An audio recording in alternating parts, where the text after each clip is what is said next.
दोस्तों, मैं पुनः आपका अपने चैनल परफेक्ट सक्सेस पॉइंट में हार्दिक अभिनंदन करता हूं, हार्दिक स्वागत करता हूं।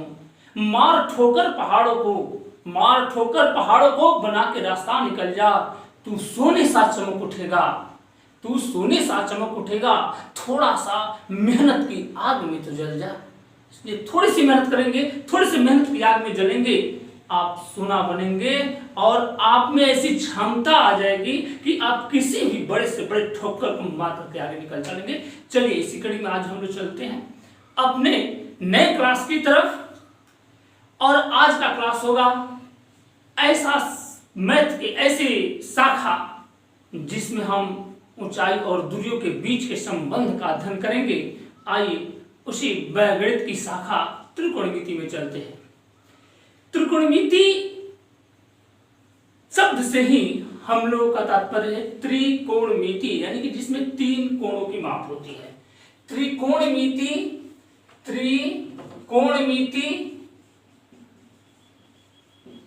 त्रि प्लस कोण प्लस मिति, यानी कि जिसमें तीन कोणों की माप होती है।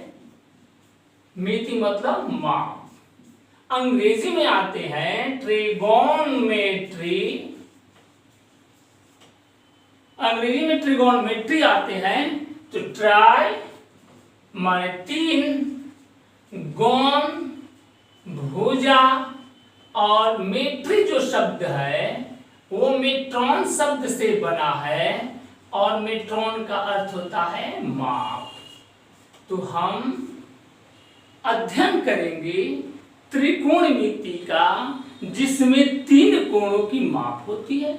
ऐसी कौन सी आकृति है जिसमें तीन कोण होता है? ऐसे कौन सी आकृति होती है जिसमें तीन भुजाएं होती है? तो वे तीन भुजा वाली जो आकृति है वो होती है त्रिभुज। तो त्रिकोणमिति में हम लोग त्रिभुज के बारे में अध्ययन करेंगे और उस त्रिभुज में भी खास करके हम लोग जो अध्ययन करेंगे वो होगा समकोण त्रिभुज। क्या होगा? समकोण त्रिभुज। लेकिन जाने से पहले मैं आपको एक बात बता देता हूं कि आज जो हम लोग त्रिकोणमिति पढ़ेंगे, त्रिकोणमिति से संबंधित जो सूत्र पढ़ेंगे, आज उन सारे सूत्रों का कंसेप्ट क्लियर कर लेंगे। ऐसा कंसेप्ट कि आपको त्रिकोणमिति के सूत्र रटने मगज करने की आवश्यकता नहीं पड़ेगी। आप रटना भूल जाएंगे त्रिकोणमिति।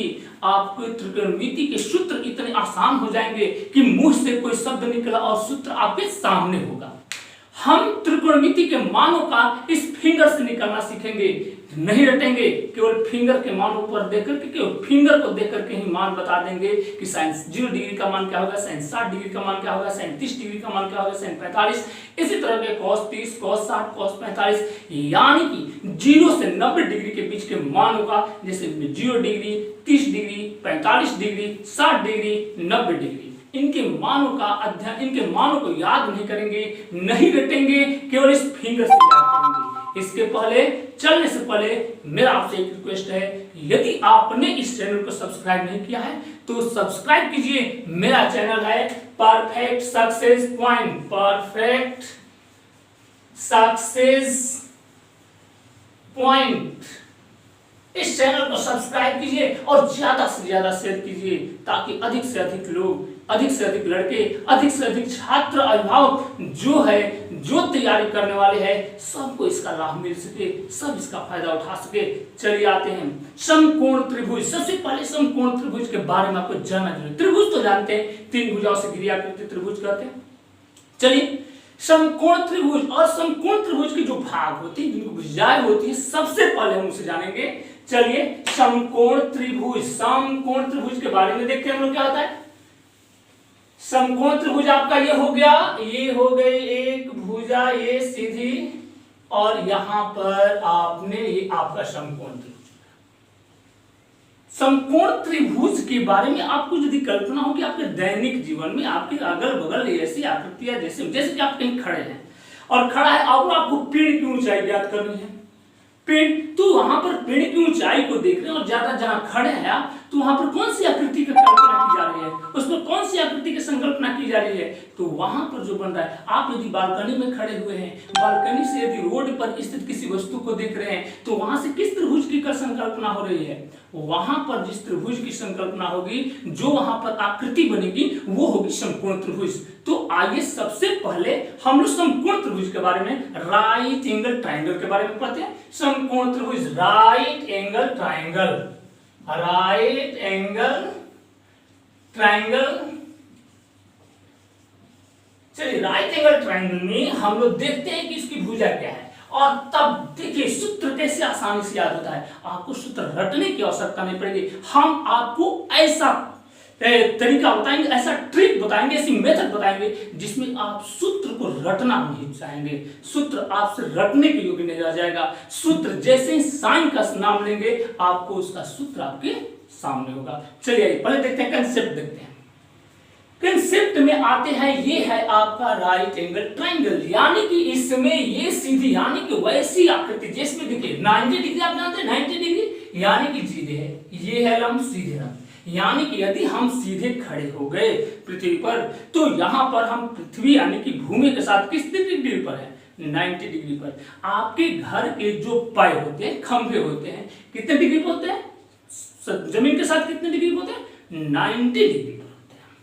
आइए हम लोग उसी 90 डिग्री, ये 90 डिग्री हो गया, यहां पर इस भूमि के साथ, इस तल के साथ, इस आधार, ये क्या आधार हो गया, इस आधार के साथ ये हो गया, ये क्लियर है, ये 90 डिग्री हो गया। और एक बात याद रखिएगा कि समकोण त्रिभुज में ये जो भुजाएं दी गई है, इन भुजाओं के नाम है, इन भुजाओं के नाम है, लेकिन नाम किस आधार पर है आपको मैं बता रहा हूं। नाम जो है वह इसके न्यून कोण जो दिए गए, न्यून कोण, इस न्यून कोण के आधार पर इसके नामकरण किए गए हैं। आइए हम देखते हैं कि ये जो दोनों कोण होते हैं, कोण ए और सी, इसका जो वैल्यू होता है, इसका जो मान होता है, क्योंकि ये 90 डिग्री हो गया, तो बाकी ये दोनों कोण मिलके कितने डिग्री होंगे, 90 डिग्री। यानी कैसे होता है आपको मैं बताता हूं, जैसे कोण ए, ये कोण बी और कोण सी, ये तीनों मिलकर के कितने डिग्री होते हैं, 180 डिग्री।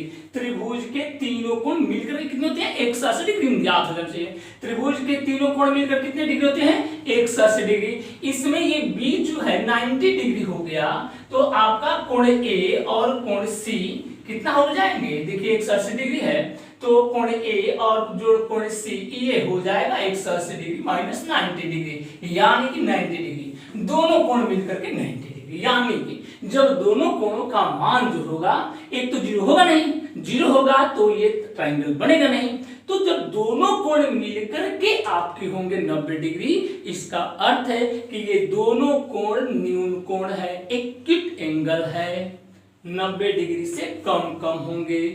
क्लियर। आइए पहली बात हम लोग ध्यान दे देते हैं कि समकोण त्रिभुज में जो लंबी भुजा होती है, समकोण त्रिभुज की सबसे बड़ी भुजा, आप थोड़ा सा, समकोण त्रिभुज की सबसे बड़ी भुजा, सबसे बड़ी भुजा क्या होती है, कर्ण होती है। कर्ण यानी कि हाइपोटेनस, हाइपोटेनस क्या होती है, हाइपोटेनस। और ये समकोण त्रिभुज में कर्ण जो होती है सबसे बड़ी भुजा होती है, यानी कि कर्ण जो होता है राइट एंगल के ठीक अपोजिट, राइट एंगल के ठीक सामने की भुजा, राइट एंगल के ठीक सामने की भुजा जो होती है कर्ण होती है। ठीक, राइट एंगल के ठीक सामने की भुजा कर्ण होती है। अब बात है कि बाकी ये दोनों भुजाएं क्या है। अब एक बात समझ चाहिए, आपको एक बात जरूर समझनी होगी कि ये जो देखिए भाई, ये एक घर हो गया, एक त्रिभुज एक घर मान लीजिए कि हो गया, इस घर में ये मालिक हो गया, ए से बड़ा है भाई, जो बड़ा है वो मालिक है, ये भी बड़ा है, ये मालिक है। इसके बाद जो बचा छोटा है यानी कि न्यून है, छोटा है यानी कि न्यून है।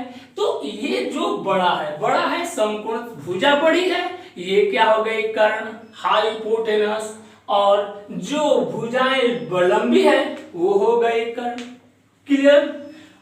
अब इसमें जो ये 90 डिग्री हो गया, ये बड़ा कोण हो गया। अब बड़ा कोण हो गया तो इसके सामने की जो बड़ी भुजा होगी बड़ी होगी, तो बड़ी भुजा क्या होगी? कर्ण होगी। तो समकोण त्रिभुज में जो बड़ी भुजा होती है क्या होती है? कर्ण होती है। मालिक भी तो यही होगा। अब बाकी का जो दोनों है इससे छोटी होगी। क्लियर है। अब हम लोग जो त्रिकोणमिति में पढ़ने जा रहे हैं तो आज अध्ययन करेंगे इनके बीच रेशियो का, इनके बीच अनुपात का। क्लियर। जब हम अनुपात का अध्ययन करेंगे तो इसमें देखते क्या होता है कि अब यदि कोण C को यदि हमने थीटा मान लिया, थीटा, तो भाई देखिए सीधी बात है कि कोई भी है अपना संबंध जो है बड़े लोगों से ही बनाता है। तो हमारे पास मेरे पास इस कोण के सामने की भुजा जो होगी सम्मुख भुजा होगी। C के सामने AB क्या होगी? सम्मुख भुजा होगी। ये बात ध्यान में रखिएगा। जिस कोण की बात करेंगे C के सामने की भुजा क्या होगी? मेरे सामने आप है तो मेरे सामने आप है तो इन फ्रंट ऑफ मी मेरे सामने है, यानी कि मेरे सामने, यानी कि आप सम्मुख मेरे सामने है, सम्मुख भुजा। तो C के सम्मुख क्या है? AB है। तो ये C के सामने की भुजा क्या हो गई? AB हो गई। तो ये जो कि खड़ी है लंबी है, लंब है। यहां पर ये क्या है? लंबी है भुजा। ये इसके सामने जो खड़ी भुजा है इसको हम लोग ऐसे लंब भी कहते हैं, लंब। आइए परपेंडिकुलर अंग्रेजी में क्या कहते हैं? परपेंडिकुलर। इस कोण के लिए, इस न्यून कोण के सामने ये खड़ी भुजा है, ये सामने C के सामने। अब ये लंब है, परपेंडिकुलर है, परपेंडिकुलर जिसको P से डिनोट करते हैं। ठीक है। ये C के सामने परपेंडिकुलर, C के सामने यानी कि यदि थीटा मानते हैं तो थीटा के सामने ये हो जाएगी। यदि हम A की बात करेंगे, ध्यान दीजिएगा, यदि कोण A की बात करेंगे, एंगल A न्यून कोण की बात करेंगे तो इसके सामने जो BC हो जाएगी लंब। कोण A के सामने की भुजा क्या हो जाएगी? लंब हो जाएगी। ABC क्या हो जाएगी? लंब हो गई। A के लिए क्या होगी? BC लंब हो जाएगी। C के लिए AB लंब हो जाएगी क्योंकि C के सामने है ये। A के सामने कौन सा भुजा लंबा है, खड़ा है? तो BC है। तो ये क्या हो जाएगी? परपेंडिकुलर हो जाएगी सम्मुख भुजा। A की सम्मुख भुजा क्या होगी? अब सम्मुख भुजा का जो बड़ी भुजा है AC, सम्मुख भुजा का बड़ी भुजा AC के बीच जो अनुपात होगा वो साइन होगा, साइन। ठीक। आइए चलते हैं। अब हम लोग थोड़ा सा ध्यान देते हैं अगले तरफ। आइए देखिए, आपके पास हो गया ये समकोण त्रिभुज, ये आपका समकोण त्रिभुज हो गया ABC। ठीक है। इस C को हम क्या कर लेते हैं? थीटा कर लेते हैं। ये क्या है? थीटा है। इस कोण के अनुसार हम अभी जो सूत्र लिखेंगे, सूत्र याद करेंगे, इस कोण के अनुसार याद करेंगे। अब जब ये समझ में आ जाएगी बात तो इससे वही चीज है, इसमें कोई आपको कोई दिक्कत नहीं होने वाली है। आइए C के लिए साइन, कोण C के लिए, कोण C के लिए साइन क्या होगा भाई? साइन सामने, सिर्फ दिमाग में रखना है, साइन सामने सम्मुख में। और जो भी भुजा होगी सबसे पहले अपने लंबी भुजा के साथ, मालिक के साथ वो संबंध रखेगा। तो साइन यानी कि साइन C, साइन यानी कि साइन के सामने। तो साइन C के सामने कौन है? AB है। AB बटा बड़ी भुजा क्या है? AC है। ध्यान दीजिएगा, साइन साइन शब्द सुनिए, साइन सामने तो C के सामने AB, एकदम याद हो गया आपको? AB और बड़े के साथ संबंध रखेगी, मालिक है भाई, मालिक के साथ संबंध रखना जरूरी है। आप तो AB बाई AC। क्लियर हो गया। अब आते हैं C के लिए साइन का मान हो गया। इस साइन को ही संक्षिप्त में हम क्या लिखते हैं? SIN, sine. ठीक है। इस साइन का संक्षिप्त रूप क्या है? साइन है। अब इसी कोण सी के लिए, यानी कि यदि थीटा माने हैं तो ये हो जाएगा कोण सी के लिए साइन का संक्षिप्त रूप हम क्या देते हैं, साइन थीटा। साइन थीटा, तो इसका सूत्र क्या हो गया, सम्मुख भुजा, साइन सम्मुख, तो क्या होगा सम्मुख भुजा, सम्मुख भुजा, सम्मुख भुजा बट्टा में क्या हो जाएगा, कर्ण। AC क्या है, कर्ण है। क्लियर। साइन थीटा सम्मुख भुजा बट्टा में कर्ण। अब सम्मुख भुजा को हम लंबी तो कहते हैं, लंब बट्टा में कर्ण। अंग्रेजी में चलेंगे तो P/H, P/H cos। अब आते हैं दूसरा, इस भुजा का इसके साथ अनुपात, केवल 2 ही अनुपात याद करना, बाकी तो सारा सूत्र आपको याद हो जाएगा, केवल 2। यानी कि एक बार सामने वाला का बड़े के साथ और एक बार उसे सटा हुआ भुजा है, संलग्न भुजा है। क्या सटा हुआ यानी संलग्न, cos से यानी कि इससे सटा हुआ ये तो संलग्न, तो को माने को माने जो कि आपके साथ है, आपके साथ है। सी के साथ कौन है, BC है। तो सी के लिए, कोण सी के लिए कोसाइन क्या हो जाएगा भाई, कोसाइन क्या होगा, कोण सी के लिए कोसाइन क्या हो जाएगा, तो कोण सी की जो संलग्न भुजा, संलग्न यानी कि इसके जो सटा है, को है, इसका जो को है, तो इसका को क्या है, BC है। इसका को क्या है, BC है, इससे सटा हुआ, सी से सटा हुआ, यानी कि जो आधार है, सी किस पर आधारित है, सी किस पर आधारित है, थीटा किस पर आधारित है, BC पर आधारित है। तो ये क्या हो जाएगा, BC बटा में। अब इसका बड़े के साथ संबंध AC हो गया, तो ये BC जो भुजा है वो क्या है, संलग्न भुजा है, संलग्न भुजा है, नहीं है, संलग्न भुजा। अब बटा में AC यानी कि कर्ण। AC क्या होगी, सबसे बड़ी भुजा क्या होगी, कर्ण हो गई। अब संलग्न भुजा इसको क्या कहते हैं, आधार भी कहते हैं, आधार बटा में कर्ण।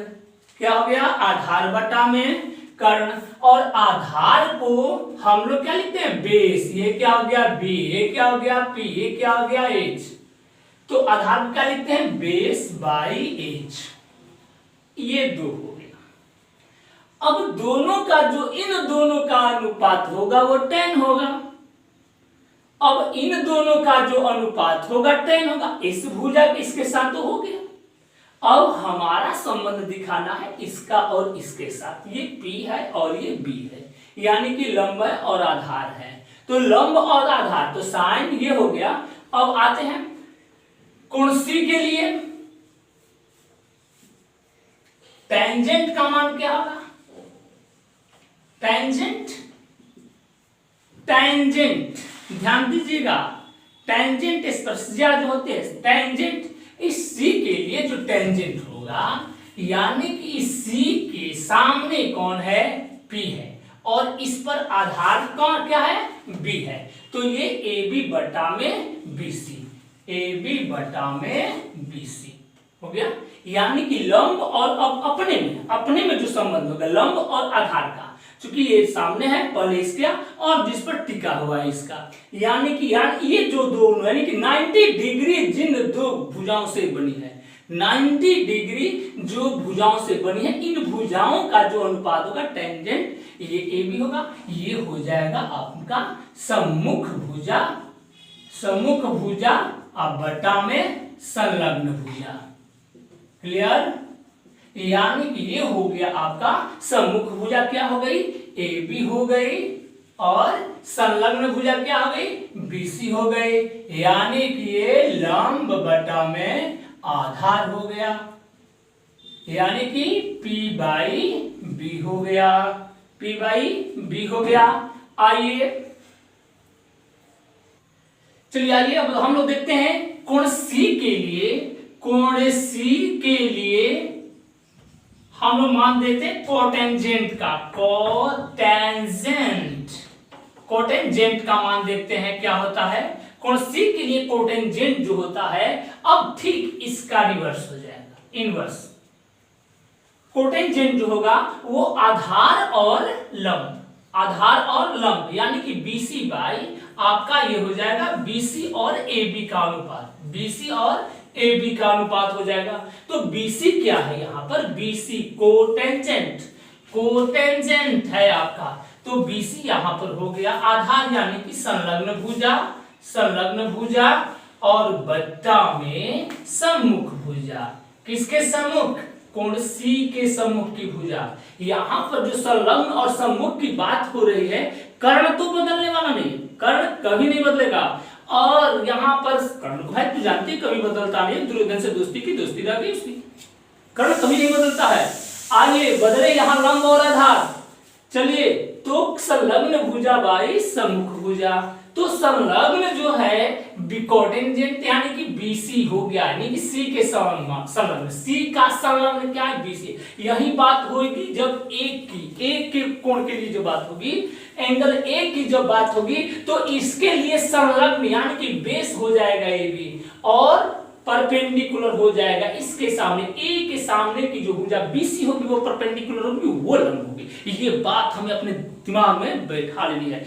चलिए बहुत अच्छी बात, बहुत अच्छा सीख रहे हैं आप। अब संलग्न भुजा, संलग्न भुजा हो गई बीसी और ये हो गया ए बी यानी कि पी, ये हो गया आपका आधार, आधार बट्टा में लंब, यानी कि ये हो गया बी बाई पी। अब आते हैं सी के बाद, कौन सी, कोटेंजेंट के बाद, कोटेंजेंट के बाद हम आते हैं यहां पर, ध्यान दीजिए, लेते हैं हम लोग कोण सी के लिए सेकंड की, सेकंड, कोण सी के लिए सेकंड, सेकंड क्या हो जाएगा, सेकंड, कोण सी का सेकंड हो जाएगा। अब देखिए, अब बड़ी भुजा का आधार के साथ संबंध होगा, यानी कि AC by BC, AC by BC, ये हो जाएगा कर्ण बटा में आधार। और कोण सी के लिए, कोण सी के लिए कोसेकेंट, को सेकेंट हो जाएगा, कोण सी के लिए कोसेकेंट हो जाएगा आपका कर्ण, यानी कि AC बाई AB, यानी कि कर्ण बटा में लंब, कर्ण बटा में लंब। चलिए आइए अब ये जो सी है, इन सारी चीजों को हम एक संक्षिप्त रूप देते हैं, संक्षिप्त रूप देते हैं, इतना बड़ा नहीं। आइए सी के लिए साइन, यदि हम लोग थीटा साइन कोण, यदि कोण सी को हम लोग यदि थीटा लेते हैं, एंगल सी को यदि थीटा लेते हैं, तो आइए देखिए सूत्र, अब आपको याद नहीं करना है सूत्र, आपने सूत्र को खूब अच्छी तरह से समझा है। हम आते हैं जल्दी, चलिए साइन थीटा, चलिए कोण सी के लिए हमने जो लिया था साइन का मान, इसको थीटा लिख दिया, ये हो गया आपका उसका संक्षिप्त रूप साइन थीटा। तो साइन थीटा, साइन थीटा सामने की भुजा, थीटा के सामने ए बी, और सामने कौन है, लंब होता है, सामने लंब, लंब बटा में बड़ी भुजा के साथ संबंध कर्ण, सम्मुख भुजा के साथ संबंध, सम्मुख भुजा का बड़ी भुजा के साथ संबंध, पुनः मैं बार बार कर रहा हूं, सम्मुख भुजा, सम्मुख यानी कि सामने की भुजा, सामने जो है वो लंब है, यानी कि लंब बटा में कर्ण, कॉस थीटा, आइए कॉस थीटा आधार बटा में कर्ण, आधार बटा में कर्ण, इसको याद करने में आपको एकदम दिक्कत नहीं होगी। टैन थीटा, टैन थीटा लंब बटा में आधार, लंब बटा में आधार, और कॉट थीटा आधार बटा में लंब, आधार बटा में लंब, ध्यान दीजिए, सेक थीटा लंब आधार कर्ण बटा में आधार, कर्ण बटा में आधार, और कोसेक थीटा, कोसेक थीटा कर्ण बटा में लंब, ध्यान दीजिए यही होगा। आइए आपके पास देखिए, ध्यान दीजिए, यह है sine cos tan cot sec cosec, है ना, याद रखिए, साइन का सूत्र हम लोग लंब बटा में कर्ण लिख लेंगे, कॉस का सूत्र आधार बटा में कर्ण, टैन का सूत्र आधार का लंब बटा में आधार, ऐसा हो जाता है ना। यदि हम इसको ऐसे करते मोड़ देते हैं, मोड़ देते हैं, देखिए ध्यान से मोड़ दिया हमने। आइए देखते हैं, साइन, साइन के पीछे क्या हो गया, कोसेक, साइन के पीछे क्या हो गया, कोसेक, तो साइन का रिवर्स क्या होगा, साइन का इनवर्स क्या हो जाएगा, कॉसेक, यानी कि साइन और कॉसेक जो होंगे वे एक दूसरे के क्या इनवर्स है, व्युत्क्रम है। साइन और कॉसेक एक दूसरे के क्या है, व्युत्क्रम, साइन कॉसेक, साइन का कॉसेक क्या है, व्युत्क्रम है। तो जैसे कि लंब बटा कर्ण है, तो ये क्या है, कर्ण बटा में लंब है, ध्यान दीजिएगा। साइन थीटा, साइन लंब बटा में कर्ण है, तो ये कोसेक क्या है, कर्ण बटा में लंब है। यहां कोस सेक आ गया, कोस का सेक, सेक कोस, हमने क्या इसको मुड़ा था, sine cos tan cot sec cosec, याद कर दीजिए, sine cos tan cot sec cosec, sine cos tan cot sec cosec, मेरे साथ sine cos tan cot sec cosec, आपने याद किया sine cos tan cot sec cosec, इसको एकदम याद कर लीजिए, sine cos tan cot sec cosec एकदम याद कर लीजिए, थोड़ा सा इसको भूलना नहीं है, sin cos tan cot sec cosec, sin SC cos SCS और टीसी, यानी कि ध्यान दीजिएगा, टेन का व्युत्क्रम यानी कि इनवर्स कॉट, ठीक, टेन आपको याद हो गया, कॉस याद हो गया, कॉस का सेक, हमने तो शुरू में बात की थी केवल साइन और कॉस, सामने की भुजा बड़े के साथ बड़ा, कर्ण यानी कॉस सटा जो है सी कोण से जो सटा है उसका बड़ा के साथ संबंध, ये दो केवल आपको याद करना, तीसरा याद नहीं करना है, केवल आपको ये चीज याद रखने, सूत्र नहीं याद रखने, सूत्र कैसे करेंगे आप इसको ध्यान दीजिए, साइन सामने की भुजा सम्मुख भुजा बटा कर, कॉस को यानी कि आपका जो को है और को के साथ आपका आधार है, यानी कि नीचे जो बेस है वही बेस बटा में कर। अब देखिए टेन, टेन लंब बटा में लंब बटा कर, यानी कि साइन थीटा अब बटा में कॉस थीटा कर देंगे आप, साइन को कॉस के साथ, तो लंब बटा कर्ण और आधार बटा कर्ण, तो लंब बटा में कर्ण और बटा में आधार बटा में कर्ण हो गया, कर्ण कर्ण कट गया, क्या बचा, लंब बटा में आधार, सिंपल, यानी कि दोनों का अनुपात, यहां एक फॉर्मूला भी मिल गया, tan थीटा बराबर लंब साइन थीटा बटा cos थीटा, साइन थीटा बटा में cos थीटा, एक सूत्र मिल गया आपको, tan थीटा बराबर साइन थीटा बटा cos थीटा। आइए अगली की बारी है चलिए, cos थीटा आधार बटा कर्ण, cos का व्युत्क्रम सेक, यानी कि cos का व्युत्क्रम क्या हो गया, sec, cos theta into sec theta, एक, तो cos थीटा बराबर एक बटा सेक थीटा, ये तो करेंगे लेकिन बाद में, आइए हमें अभी कुछ और समझना है, इसमें क्या करते हैं, अब तो यहां से साइन का कोसेक, ठीक है, याद नहीं कर, लंब बटा कर्ण, कर्ण बटा लंब एकदम याद हो गया, आधार बटा कर्ण, कर्ण बटा आधार, tan लंब बटा आधार, cot आधार बटा लंब। जब इतने पर भी नहीं याद होगा तो आइए हम एक छोटा सा, जो हम लोग बचपन में पढ़ा करते, जो हम लोग सीखे थे, जिस पर हम लोग याद किए थे, लेकिन ये तो याद करना है, sine cos tan cot sec cosec, ये तो याद, और वो है जो हम लोग पढ़े थे, जिससे कि हम लोग सीखे थे, कोई हमारे गुरुजी जो है वो बताए थे कि नहीं याद हो रहा है, तो याद करने का एक आसान तरीका है, लाल बटा कक्का, लाल बटा में कक्का, क्लियर, हाँ थोड़ा सा इसको समझना है, इसको चलते हैं ऐसे, यहां से ये हो गया साइन, ये हो गया कॉस, ये हो गया टैन, ये हो गया कॉट, ठीक, उसका उल्टा कॉट, ये हो गया सेक और ये हो गया कोसेक, लेकिन इसमें आपको ये समझना है कि है क्या, तो बाबू L इज फॉर लंब, A फॉर आधार, L जो है वो लंब के लिए है, A जो है आधार के लिए है और K जो है वो कर्ण के लिए है, क्लियर, ये तो याद हो जाएगा ना, लंब लाल बटा का साइन लंब बटा में कर्ण, कॉस आधार बटा कर्ण, टैन लंब बटा में आधार, क्लियर, और कॉट आधार बटा लंब, कर्ण बटा आधार, कर्ण बटा लंब, कोसेक कर्ण बटा लंब, सेक कर्ण बटा आधार, कॉट आधार बटा में लंब, क्लियर हो गया। अब तो हमें नहीं लगता है आप भूलने वाले हैं, भूलेंगे कभी नहीं, चलिए आगे चलते हैं। आइए अब हम लोग सीखते हैं त्रिकोणमिति का मूल मंत्र, जिस पर कि पूरा त्रिकोणमिति आधारित है, हमने तो लाल बटा कक्का बताया था, एक और जो अंग्रेजी वाले है भाई बहन उनके लिए भी है। आइए देखते हैं एक और छोटा सा मंत्र। इस सूत्र को याद करने के लिए, हम इस सूत्र को याद करने के लिए आपके पास 4 से 5 तरीके बता दिए। एक और तरीका आइए देखते हैं क्या है। PBP बटा में HSA, इसको याद कीजिए कैसे। पंडित बिहारी प्रसाद, पंडित बिहारी प्रसाद हर हर बोले, यहां भी है पंडित बिहारी प्रसाद हर हर बोले। P से परपेंडिकुलर, B से बेस, P से परपेंडिकुलर, H से हाइपोटेनस, H से हाइपोटेनस और B से बेस।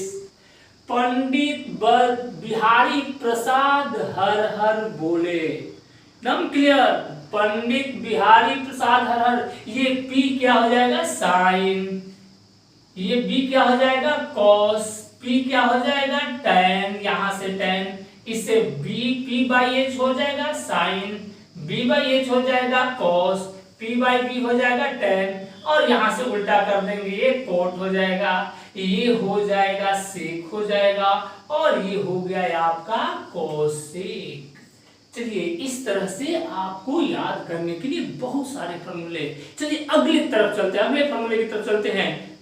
याद रखने का तरीका एक अन्य विधि, आइए थोड़ा सा छोटा सा है, आइए देखते हैं एक अन्य विधि। इसके लिए हम लोग क्या करते हैं, आइए देखते हैं। इसके लिए एक चीज, एक 3 शब्द याद करना है हमको। शो का टोआ, शो का टोआ, शो का टोआ, शो का, आप एस लिख देते हैं, एस शो का टोआ। आइए अब आपको नया शब्द मिला, शो का टोआ, शो का टोआ, ये तम से याद हो जाएगा शो का टोआ। कोई दिक्कत है, शो का टोआ याद कर लीजिए, कभी कोई दिक्कत नहीं है। और थोड़ा सा इसके शब्द को समझिए, ये जो एस है ये हो गए आपका साइन, ठीक है। आप थीटा ले लिया इस अंदर में साइन थीटा, सी ले लिया आपने कॉस थीटा, सी क्या हो गया कॉस थीटा, और टोआ आप यहां लिख लेते हैं टोआ, TOA टोआ। टी से क्या हो गया, टी से क्या हो गया टोआ, टी से हो गया आपका टैन थीटा। क्लियर हो गया। सो का टोआ, सो का टोआ, दम सब कुछ बुझिएगा, सो का टोआ। अब इस तीनों शब्द याद हो जाएगा। सो एस हो गया। ओ क्या होता है, थोड़ा सा अंग्रेजी का टर्म भी याद कीजिए, opposite side. O for opposite side, किसी भी थीटा का जो अपोजिट साइड हो गया, opposite side, opposite side, opposite side क्या हो जाएगा लंब हो गया, और एच हाइपोटेनस यानी कि कर्ण। सो साइन लंब बटा अपोजिट साइड बटा में कर्ण, साइन एच से साइन, ओ से अपोजिट साइड यानी कि लंब, और एच से कर्ण, कॉस सी से ए क्या हो गया एडजेसेंट साइड। तो एडजेसेंट का अर्थ तो समझते हैं, आपके जो बगल में, सामने, जो आपके समीप में रहते हैं, एकदम बगल में, एडजेसेंट साइड। तो एडजेसेंट साइड यानी कि संलग्न भुजा, जो आपकी सटी भुजा है संलग्न भुजा, और संलग्न क्या है आधार, उसको क्या कहते हैं आधार। और एच क्या हो गया हाइपोटेनस यानी कि कर्ण। टोआ टी से टैन, ठीक, ओ से अपोजिट साइड यानी कि लंब, और बटा में ए से आधार कहिए, और चाहे आप एडजेसेंट साइड कहिए, ए से आधार बटा में आधार, ठीक है। इतनी सारी बातें याद आपने सीखी। चलिए इसके बाद हमने कहा था ना कि फिंगर से सिखाएंगे, लेकिन इस वीडियो में नहीं, अगले वीडियो में सिखाएंगे हम किस तरह से sin 0 डिग्री का मान फिंगर से निकालेंगे। कुछ याद नहीं करना है, आपको लग रहा है क्या करेंगे, याद नहीं करना है, अगले वीडियो में हम बताएंगे। ये अगले वीडियो में हम ये भी बताएंगे कि साइन और कोसाइन, साइन कोस क्यों बना है, टैन कोट क्यों बना है, कॉस से क्या चीज होती है, आगे बताएंगे। आज के लिए बस इतना ही। और पुनः यदि आपको ये वीडियो बहुत अच्छा लगा तो इसे शेयर कीजिए, अधिक से अधिक छात्रों तक पहुंचाइए। इसके लिए मैं आपसे बार बार गुजारिश करता हूं। आज की इस वीडियो के साथ आज इतना ही। आपका दिन शुभ हो। धन्यवाद।